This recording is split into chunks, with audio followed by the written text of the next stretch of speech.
Day 2 of Sacramento Kings training camp is a wrap, and we got our first glance of what Mike Brown's rotations may look like, and the bench five might surprise you a bit. I'll explain right here on Locked On Kings.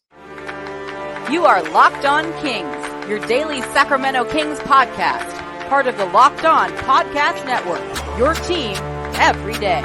And now, ladies and gentlemen, it is that time for another episode of Locked On Kings. Hello and welcome into Locked On Kings, your podcast hub for Sacramento Kings coverage all regular season long. My name is Matt George. I have the privilege of being your host here. I'm a Sacramento sports anchor and reporter from ABC 10 News. I just got home from day 2 of Sacramento Kings training camp inside of the Golden One Center practice facility. And as we were walking in, the first thing that jumped off the page to all of us when we walked into the practice facility at the very end of training camp today, jerseys. The starters were wearing black. The bench players were wearing gray. The third string were wearing red. And then kind of the extra guys and like the young players, two-way players, training camp invite guys were in, I think, just gray t-shirts or whatever it is. But immediately my eyes went to the bench five. Who was wearing the gray jerseys? Because we know who the starting five is. The starting five is set, right? The Fox, Herder, Barnes, Murray, Sabonis, like that starting five is not in question. But the bench five, who are those five for the Sacramento Kings? The five that I'm going to share with you, the five that we saw, although to be fair, one of them we actually didn't see because he went into the back right after, or right when we got in and we didn't see any more of him, but we can assume he was the fifth gray jersey because we didn't see a fifth one. The bench five, I think, is going to surprise you a little bit and may cause some of you to maybe panic. I don't think it's worth that. Let me just share with you who the bench five were. Davion Mitchell, no surprise there. Malik Monk, he was the one who we didn't see out there, although he did fully participate in training camp. He might have gone back and had been doing weights or something different. Kessler Edwards at the 3, Trey Lyles at the 4, and JaVale McGee at the 5. No Sasha Vezenkov. No Sasha Vezenkov in that bench 5. Now, we can assume, for the most part, that Mike Brown is going to have a 9 to 10 man rotation, right? A 9 to 10 man rotation is kind of what we are expecting. And the two guys that were kind of at the end in that 9, 10, 11 spot were Chris Duarte and JaVale McGee to me, because I thought Sasha Vezenkov would firmly be in that bench 5. Well, he wasn't. He wasn't, at least today. Does that mean this is Mike Brown's final decision? Absolutely not. Do I think Sasha Vezenkov is ultimately going to be a consistent bench rotation player for the Sacramento Kings? Yes, I do.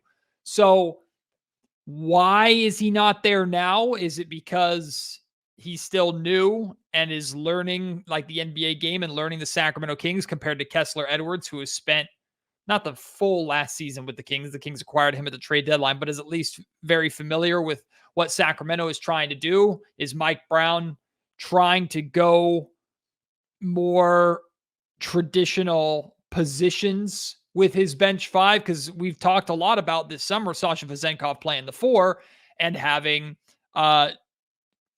Trey Lyles play as a small ball 5. Well, now that the Kings have acquired JaVale McGee was in that backup center 5 spot. Now that might be something that is different from what I initially expected. Like Mike Brown might go into the season with the confidence that JaVale McGee is going to be the consistent backup 5 for the Kings, which means Trey Lyles and Sasha Vezenkov might be competing for that backup 4 spot.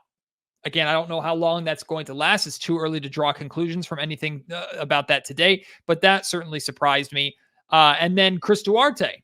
Duarte, I believe, was wearing a red jersey. He was with the third string guys. I thought Chris Duarte was going to likely get a lot of time or potentially be the backup 3 for the Sacramento Kings. Well, Kessler Edwards was there. Now, I want to be fair, and I'm not trying to be rude because I see I see the benefits of Kessler Edwards, like body type wise, what he can bring as a defender, a wing player. Like I see why the Sacramento Kings have interest in Kessler Edwards. Absolutely.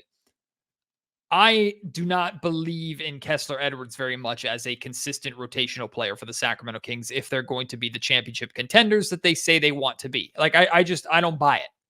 I don't. Now, I could be dead wrong. I could not know what the hell I'm talking about. And I promise you, if Kessler Edwards were sitting next to me right now, he would tell me I don't know what the hell I'm talking about. And that's fine. That's how I want him to feel. I want him to believe that that is his spot. I want him to believe that he could even start for this team if he got the opportunity, right? So I'm not trying to tear Kessler down by any means, but just from what I saw last season and where I know Kessler is versus where I believe Duarte to be, or where I believe the Sacramento Kings could go, even in a 9-man rotation, keeping both Duarte and Kessler Edwards out of things, which may be what Mike Brown ends up doing. I'm not a believer in Kessler Edwards. Yeah, I need to see more, and maybe I will get to see that in preseason. Do I think this is going to be the bench 5 for the Kings for Sunday's preseason opener against the Toronto Raptors? I don't know. I have no idea. We'll see in training camp tomorrow, training camp the rest of the week, if those lineups shift and change a little bit. Again, this is the first glimpse we've got of this. So I know the Kings did scrimmages yesterday, just like they did scrimmages today. So maybe these were just the final bench 5 at the end of practice. And maybe Mike was trying different things out, trying different pairings together. I don't know. But if this is the bench 5 for the Kings going into their preseason opener against Toronto, I'm down to see it. I trust Mike Brown and his coaching staff. I'm a little surprised and, quite honestly, maybe a little bit disappointed. Again, no reason to overreact to that. Physicality and pace have been the 2 main focuses of Kings training camp so far in these first 2 days. Like, physicality is the thing we keep hearing talked about over and over and over again. And you're going to hear from Mike Brown later on in the podcast. He talked about how physicality is truly the emphasis so far. Like, the main thing they're trying to hit on right now is physicality on both sides of the ball, but especially on the defensive end of the floor. And I'll get into that more in a little bit. You're also going to hear from De'Aaron Fox and Harrison Barnes, who talk about the physicality. Of course, the Kings are still trying to play fast. They're not trying to play any faster necessarily than they were last season. They're trying to add on to their offense and build upon the great offense that they had last year. But the pace is still at the center of what the Sacramento Kings do, getting up and down the floor. And the good news is everybody is coming to camp in great shape, at least according to the guys that we talked to. Going back to the physicality thing, though, the Kings in both days, but especially today, had referees with them, NBA officials, come with them and join them for training camp. Mike Brown's reasoning for that, and you're going to hear him again talk about this a little later on the podcast, but Mike wants the Sacramento Kings to play physically with an officiating crew there and have the officiating crew call fouls as they see it. Now, those officials might be getting those fouls wrong. They might be too ticky-tack, or players might be learning, hey, I'm going to try and play this physical. Maybe I can get away with this, but I can't get away with this, right? Like, the Kings are not just playing physical and trying to establish themselves as a physical defensive team, especially in training camp without officials there. Then they go into preseason, they go into the regular season, and every single thing that they've been doing in training camp is now being called for a foul against them, and they're dealing with that frustration. Mike wants to nip that at the bud right away. He wants this team to go into the regular season having already worked with NBA officials, having already found out what they can and can't do. For the most part, like, it's an estimation of what they can and can't do physicality-wise on the defensive end of the floor. They're trying to find what they can bring over from the physical defense that they played during the playoffs and what they can get away with, or how they can establish that for themselves over the course of the regular season. I think that's brilliant. Also, Domantas Sabonis and Davion Mitchell, I caught them both working in the back of the gym on the other floor or on the other court, the far court, working on their jump shots. Davion Mitchell is working especially on his like deep mid-range jumpers and his 3-point shots. His shooting stroke looks really, really good. He was hitting probably, again, these are wide open. There's a rebounder and a coach passing it to him, easy catch and shoot, like no stress, no defense or anything like that. But he was hitting, I'd say, probably close to 60% of them. Like, Davion Mitchell's jumper looks really good, and he shared with us during media day how much he's worked on that shot and how proud he is of the progress, or how happy he is with the progress of that shot this offseason. He mentioned that was the weakness that the Warriors exploited, and that's what he's really tried to work on. So from the small glimpse that we got today, his jump shot looked good. And then my eyes were drawn immediately to the opposite corner of the gym where Domantas Sabonis was working with Leandro Barbosa and Doug Christie on that mid-range jumper, right? He spent, I captured a solid just 2 minutes of him just working on that jumper, right? Certain spots on the floor were better than others, like around the top of the key and around the elbows. That shot was easy for Sabonis. Towards the sides, right? Like where the short threes with no backboard to help you. Sabonis was missing that shot a little bit more than he was making it. But for the most part, he was hitting those jumpers. I'm not going to read too much into the shots that he was making or shots that he was missing, but it's just a reminder that yes, Sabonis is working hard and working specifically individually with Sacramento Kings coaches to make sure that jumper, he's more confident with it. He's more comfortable with it because if teams are going to give him that jump shot, then he's going to take it and he's going to have to make it. Finally, before we get to the players, which I know you're like, shut up, Matt, get to the players. We want to hear from them. Mike Brown is already coaching these guys hard, as is the coaching staff. You're going to hear De'Aaron and Harrison Barnes talk about that. You're going to hear Mike talk about that here in a little bit. But Mike has, he's not easing into things. He's has high demands for players. You're going to hear De'Aaron a little bit talk about how hard Mike is already coaching Keegan Murray and how he chewed Keegan Murray out at one point in training camp today for a good reason. In fact, shut up, Matt. Get out of the way. Why don't you let De'Aaron Fox talk about training camp? Why don't you let De'Aaron Fox explain that reason for why Mike Brown chewed out Keegan Murray today? Here is the Sacramento Kings star. De'Aaron, just early thoughts on these first few practices? I think it's been really good. Obviously, we got a lot of guys back from last year, so we're adding stuff to our offense and obviously going over stuff that we know. But with the new guys, they're kind of getting acquainted quickly. So, trying to cut down on turnovers and everything like that. But I think today was much better than yesterday. I think it was a really good day. All the returners coming back, it's been a common theme that everybody's talked about.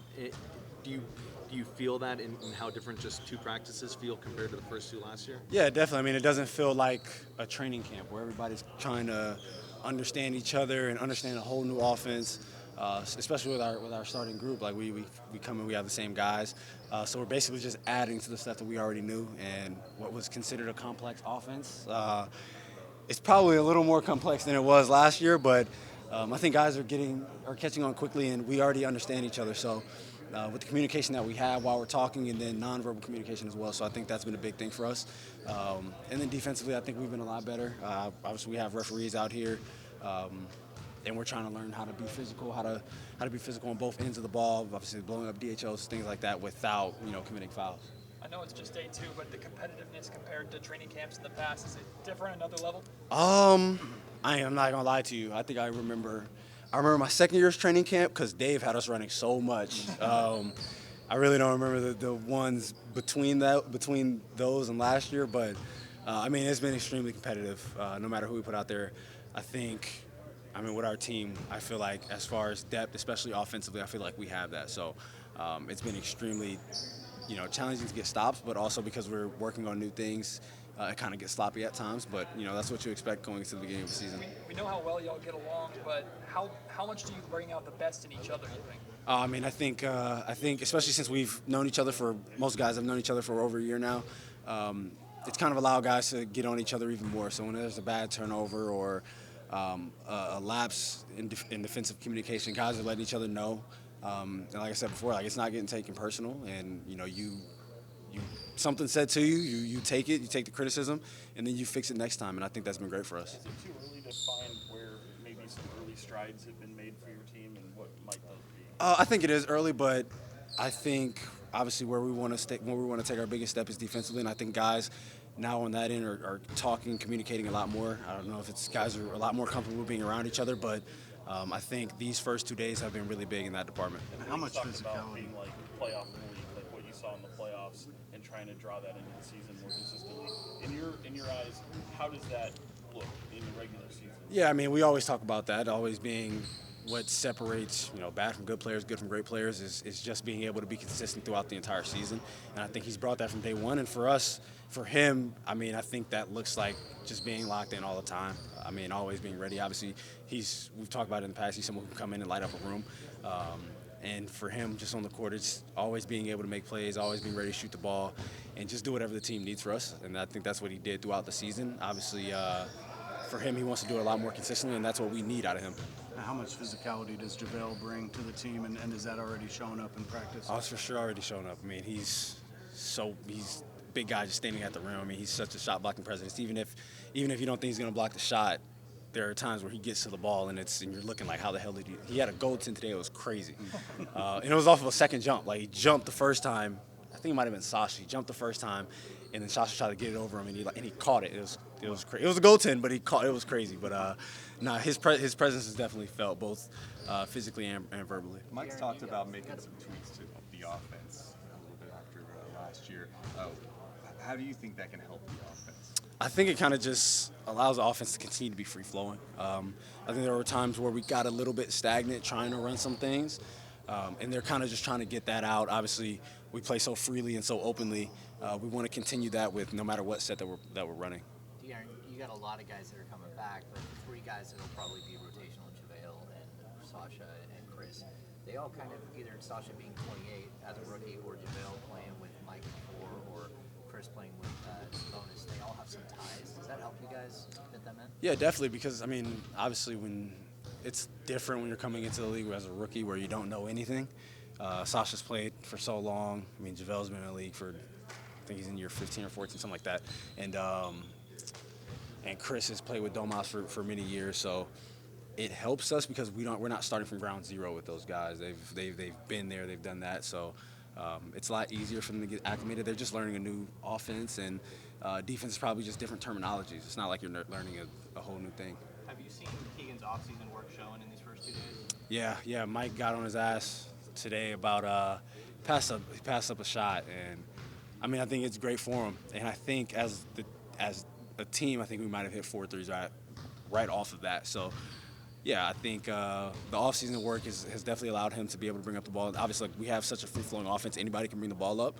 I think last year he was a lot less comfortable handling the ball and someone pressuring him, and I think he's looked a lot different than he did last year. Going back to yesterday, you were addressing the team in the huddle before JaVale did. Can you share a little bit of just what you were saying? Or? Yeah, just talking about, I mean, yesterday was first day of training camp. Obviously, we're implementing different sets of offense. And then obviously you have some training camp guys and some new guys that are in some groups, and it was just getting a little sloppy at times. I think guys are playing hard. Obviously, you're going to have, fouls, trying to adjust to having referees on the floor, but it was really just talking about, trying to get the sloppiness out of the game. That was really a big thing. Is Sasha going to be subject to rookie duties? No. And that's funny. I said that. I was like, bro, he's 28. He's been playing professional ball for like 10 years already. So no, he's not. He's a rookie in the NBA, but he's not a rookie to being professional. So no, he's not. He doesn't get rookie duties. That sloppiness that you talked about, you were trying to address, is that one of the bigger hurdles to get over in that opening week before that preseason schedule begins? Yeah, definitely. That's probably one of the bigger things. I mean, we've had so many guys playing pickup this summer, so being in shape isn't one of the problems. A lot of guys come in with that problem of being in shape and trying to play their way in shape. So that's not a problem at all with this team. It's just obviously trying to learn some new things offensively and then try to instill different guys. So it definitely gets a little bit sloppy in that first week, for sure. Darren, how big of a deal is it for you to have the full coaching staff, or for the most part, the full coaching staff back year in, year out? Oh, it's great. I mean, not having that much movement. And obviously they have a tough job being coaches in the NBA and then having to figure out rotations, what the offense looks like, what the defense looks like, and throwing in wrinkles there. But like I said, like offensively with them, they've had all summer. They've watched the film, and that's why they want to implement some things or throw in some different wrinkles. And I think it just makes us that much better, just being able to keep the nucleus of the team together while keeping the entire coaching staff as well.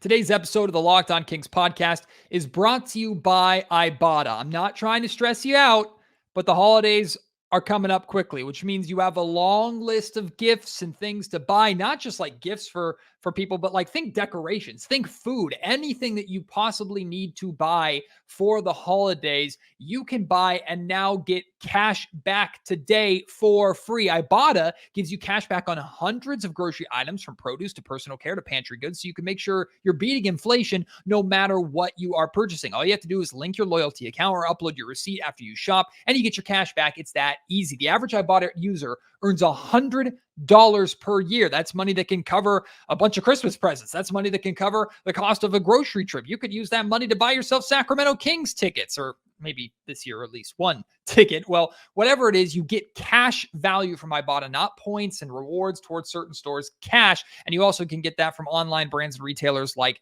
Lowe's, Macy's, Sephora, Best Buy, and more. Download the Ibotta app now and use code LOCK to start earning real cash back. That's on the App Store or Google Play Store.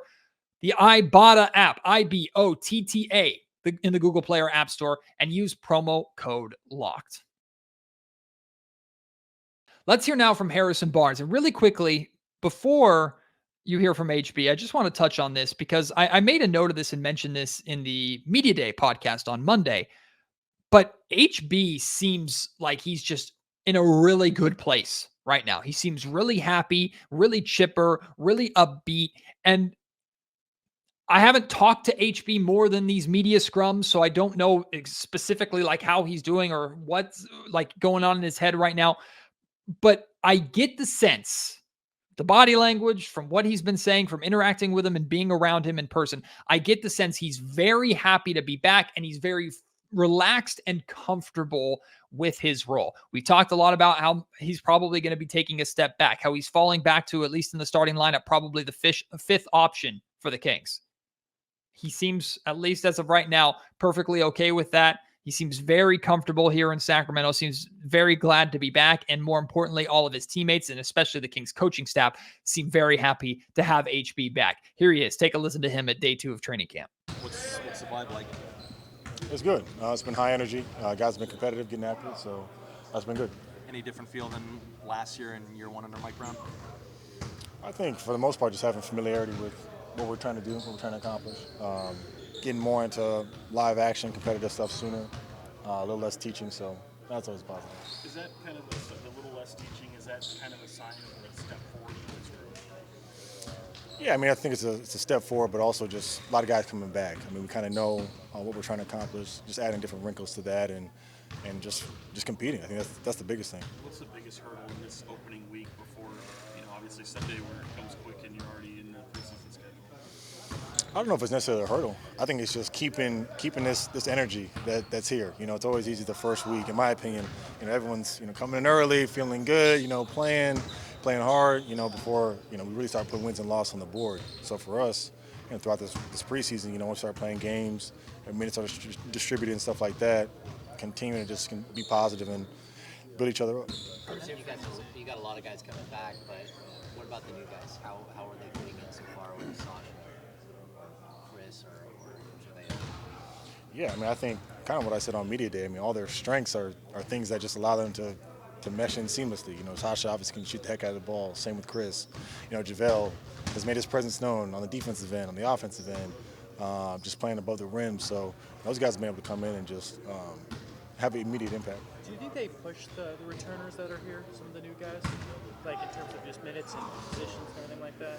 Absolutely. I mean, obviously JaVale has those plays that only he can make.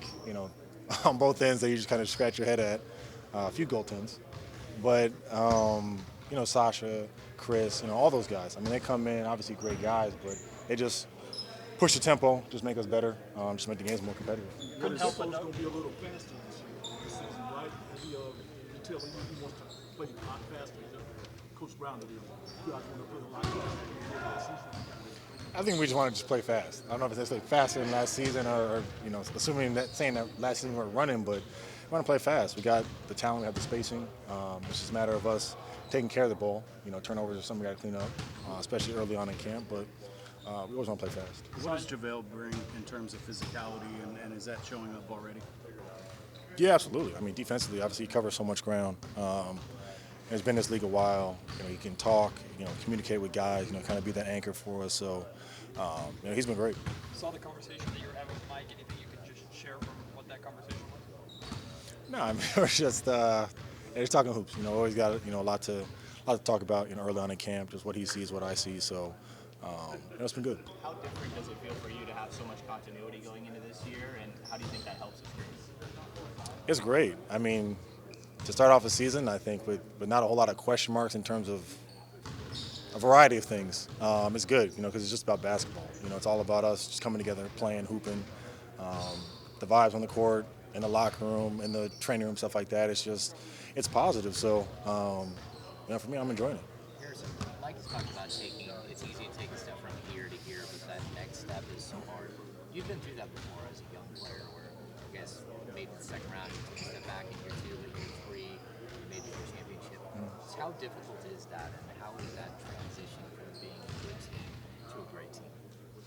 It's big. I mean, it's the I think Coach said, the enemy of great is good, like you just said. And for us, it starts off just doing all the little things. Obviously, we have a lot of guys on this team, a lot of talent. We'll have some games where, we'll win that we shouldn't have, but every single day are we doing the things that we need to do to get us better, because obviously that stuff comes up later in the season. So, for us, it's just about the day-to-day, pushing ourselves past what we did last game, past what we did, what we hope to do this season. It's just getting better. How the rookies looking, in particular Colby Jones, how the rookies looking so far? They're good. They're good. They're high energy. I think a lot of guys are putting their arms around them, just talking to them, helping them out through this process. We play fast and free, so those guys are able to have a lot of opportunities, responsibilities early on, and coaches on them hard, coaching them hard. But I think they're doing a good job. Finally, let's hear from Sacramento Kings head coach Mike Brown. You're going to hear him talk a lot about the physicality here. Also, at the very end, James Ham asks him an excellent question about improving with their home court advantage or improving with winning more games at home. And Mike gives a reason for why he feels like the crowd, he's not blaming the crowd necessarily, but why he feels like Sacramento Kings fans actually were in some kind of ways a crutch for the Kings that they can't allow themselves. And it's not the fans' fault. The fans are doing their job. It's the Kings. I'll let him explain that. And then I also asked him after that at the very end, how much the Kings are working on specific things, specific weaknesses that the Golden State Warriors exploited during the playoffs. I was very interested to hear how much they were going to be focusing on that versus just focusing on improving as a team and just broad concepts. And you're going to hear Mike talk about how much of the Warriors' weaknesses they're actually working on. Talking about having refs out here, and is that something new that you've done with refs being involved in camp so early? No, anytime in camp, especially when we go live, we like to have refs here helping us out. How do you feel like that's helping this year with you trying to increase the level of physicality with the team? Well, the officials are human, and part of us having to get ready for the season is to deal with the calls that they make, even though we may or may not agree with them. And then it frees up all of our coaches to do whatever they need to do to make sure we're operating at a high level during live competition. So it's welcomed, it's different. It makes it more intense because it's not just a coach calling the game as officials, and I've done it forever. What are you wanting increasing physicality to look like on both ends? There's a lot of things. Defensively, in the pick and roll situation, I know a screen's coming, I got to get up into the ball. I don't want to just turn here and try to force him towards the screen. I want to get up into the ball and skinny up and get over the screen at the same time. If a guy is going to set a screen, I want to bump, make him change his route. I don't want him to go from point A to point B in a direct line the way he wants to go. Those are a couple of examples on the defensive end. Offensively, I want to run. If somebody tries to do that to me, I want to run through it. I want to go set a hard, solid screen to get a teammate open.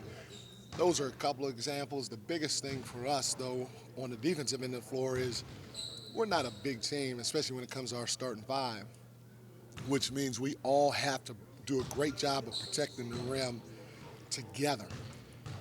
And that means if somebody gets beat on a drive and I'm on the weak side, I got to get my behind across and I got to take a hit.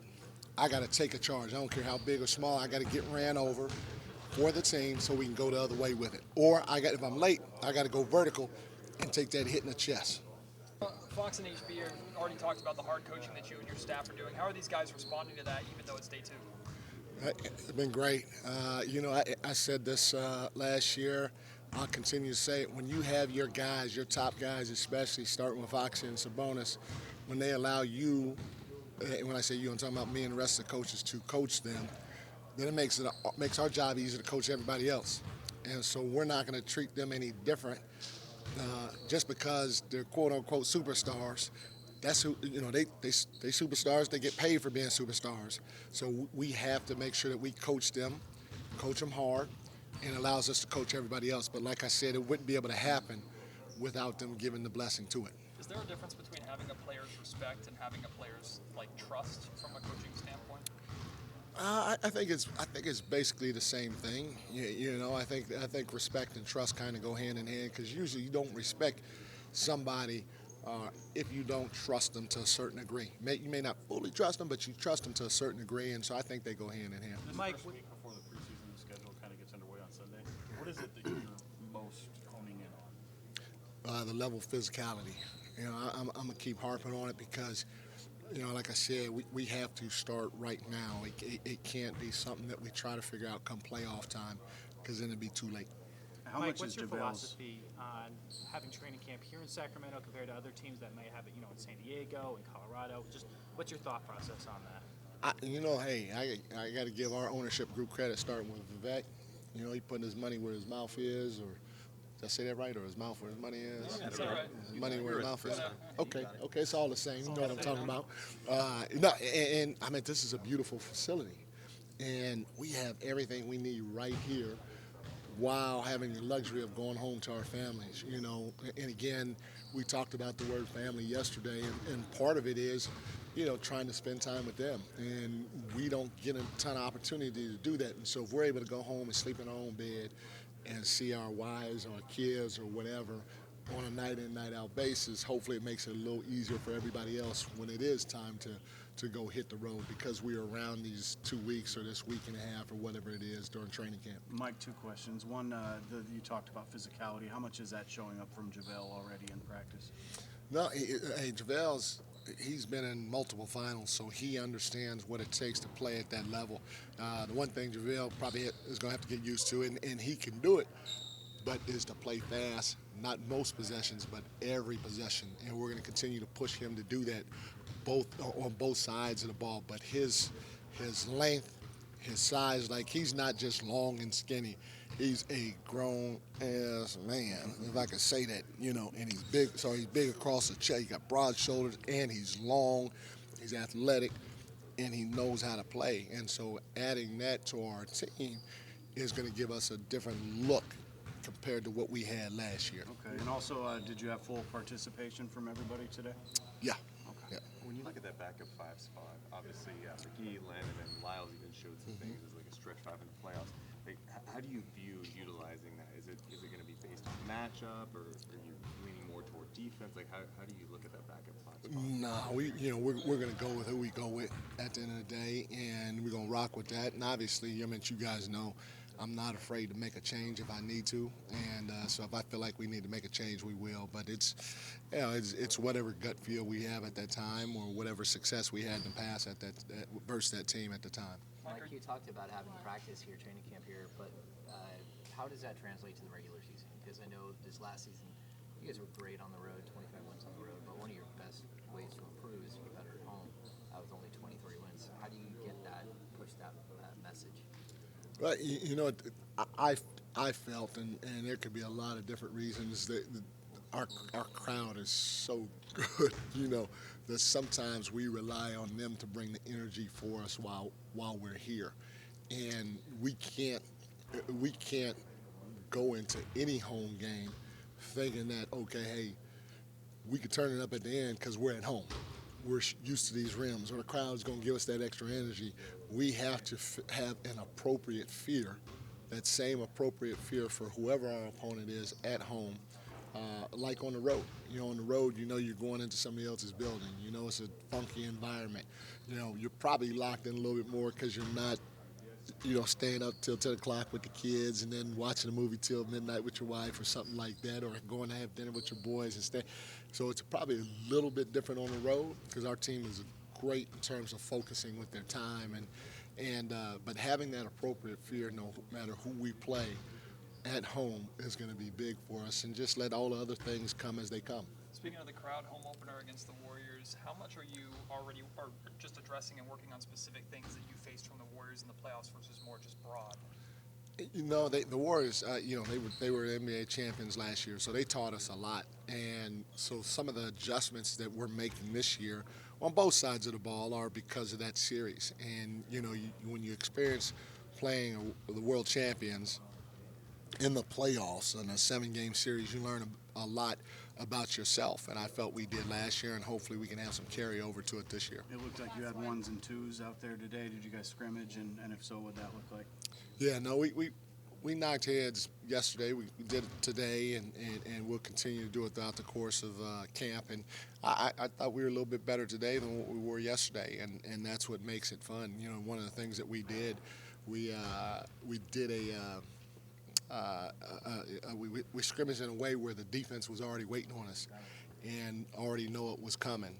And we limited certain things that we could do offensively, and that makes it that much harder to try to execute. And for day 2, our guys did a fantastic job doing it. So another great day of Sacramento Kings training camp. Tomorrow it will be night. I don't know if the Kings are doing 2-a-days or what it is, but we will have our media availability in the evening tomorrow. So as of right now, as per usual, my plan is to be there and to cover training camp, just like I have the last couple of days. I'll have a later pod tomorrow than I had today with all of the reactions and video and everything from training camp. So I hope you will join me for that. I hope you're enjoying these training camp episodes so far. I'll ask again the question that I asked yesterday in case you missed it or didn't get the chance to answer it. If you were sitting in training camp or you were invited to Kings training camp just to observe, not to do anything else, but just to watch, what is it you would want to see? And let me know, because I'll tell you, I'll look out for those things and I'll tell you if those things are happening or not. Maybe I've already addressed some of them on these last couple of podcasts, but let me know what you would like to see and I'll do my best to let you know if it's happening or not. Appreciate your support here of the Locked On Kings podcast. As always, can't wait to have you join me on the next episode. Until then, my name is Matt George. You've been listening to Locked On Kings, part of the Locked On Podcast Network.